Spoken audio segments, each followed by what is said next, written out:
stage. L'ADER, Délégation Générale à l'Entrepreneuriat Rapide des Femmes et des Jeunes, est un organisme public dont la principale mission est de faciliter l'accès au financement au Sénégal. Elle propose plusieurs mécanismes tels que le financement pour l'autonomisation économique ou encore celui des chaînes de valeur, tous octroyés au taux minimum de 5%. À l'occasion de son 2e anniversaire, l'ADER a justement décidé d'accompagner plusieurs projets dans divers secteurs, comme par exemple celui de la pêche, qui joue un rôle capital dans l'économie nationale. Pour en parler, nous recevons M. Abdoulaye Ndao. Il est le responsable chargé du redéploiement des entreprises de pêche au Sénégal. Vous avez participé à la célébration du 2e anniversaire de l'ADER, qui a aussi octroyé un financement dans le domaine de la pêche au Sénégal. Est-ce que le ministère de la Pêche a bénéficié du financement de l'ADER? Le ministère, d'abord, je tiens d'abord à féliciter les organisateurs de ce panel, de cette cérémonie de remise des camions frigorifiques, pour les acteurs de la pêche, en particulier les mareyeurs. Donc, ce que l'ADER a fait, ce que l'ADER est en train de faire, l'ADER est en train de faire depuis longtemps, c'est à saluer. Parce que fondamentalement, à travers l'ADER, le président de la République, son Excellence M. Macky Sall, place la pêche, le secteur de la pêche, à un niveau d'importance extrêmement utile pour le pays. Et c'est la raison pour laquelle l'ADER a mobilisé des ressources de financement pour les acteurs de la pêche et des mareyeurs d'une manière générale. Et à ce niveau-là, les mareyeurs, de ce dont il s'agit, ont eu à bénéficier des camions frigorifiques, parce que vous n'êtes pas sans savoir que la chaîne de froid au Sénégal occupe une place extrêmement importante. Nous avons beaucoup de régions, beaucoup de localités qui sont à l'intérieur du pays et qui ont des difficultés des fois pour accéder aux poissons. Et c'est la raison pour laquelle l'ADER a mis à la disposition de ces acteurs. Donc ces camions-là qui aujourd'hui vont jouer un rôle extrêmement important dans la mise à disposition, dans le ravitaillement en produits halieutiques à ces populations qui sont placées à l'intérieur du pays. Maintenant, ce qu'il faut dire, à travers ces financements-là, le ministère a mis en place un mécanisme d'organisation, mais aussi un mécanisme d'encadrement, de suivi et d'évaluation. Parce que cela ne sert à rien d'avoir des financements et que ces financements, en retour, les acteurs éprouvent des difficultés pour pouvoir rembourser, parce que c'est des crédits.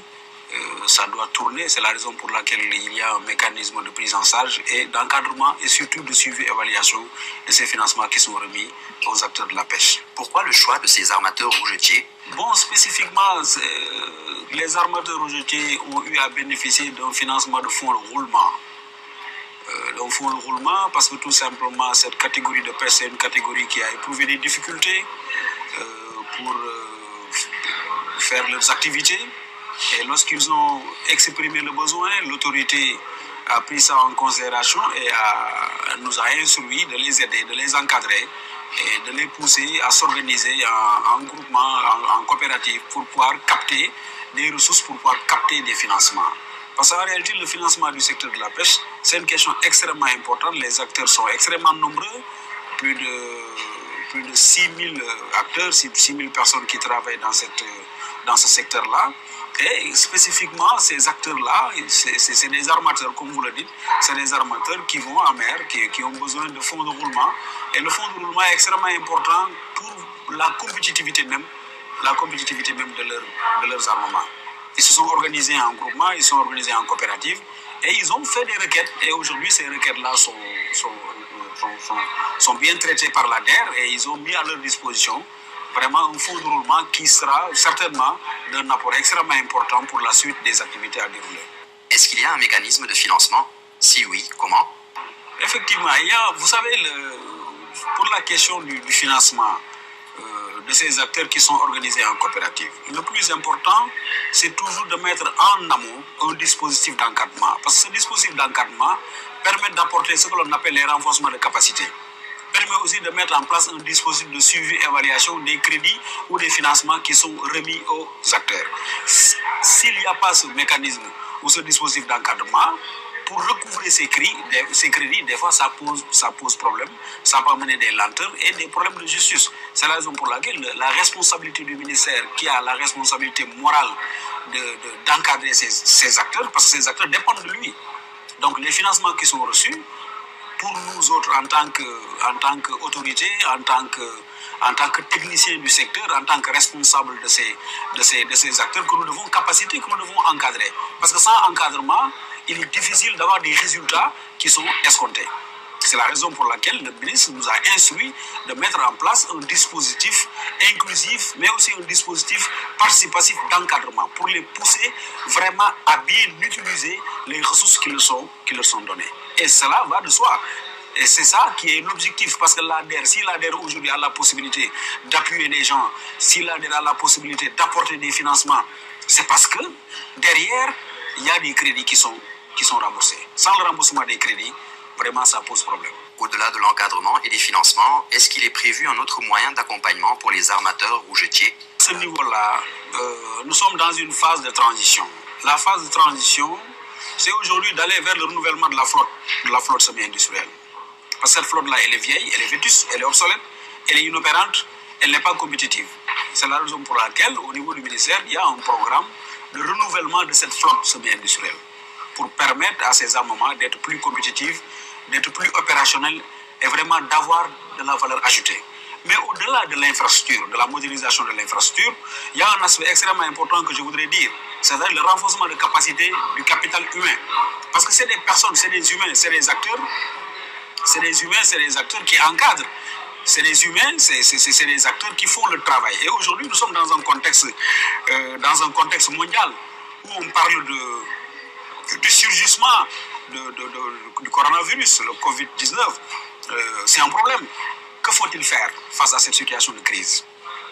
Un secteur comme la pêche, nous avons des quais de débarquement, nous avons des sites de transformation, nous avons des usines, etc., etc.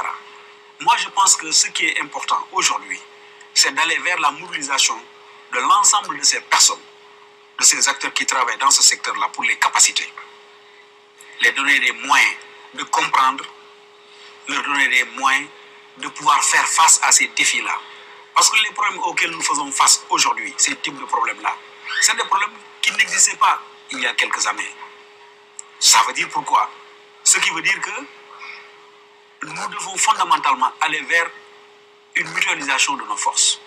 Et quand je parle de mutualisation de nos forces, je veux parler d'une dimension panafricaine, une gestion panafricaine de cette situation de crise. Quand je parle d'une gestion panafricaine de cette situation de crise, ça veut dire que les enjeux ne sont plus des enjeux individuels de pays. Les enjeux sont devenus aujourd'hui des enjeux africains. Les problèmes, c'est des problèmes africains.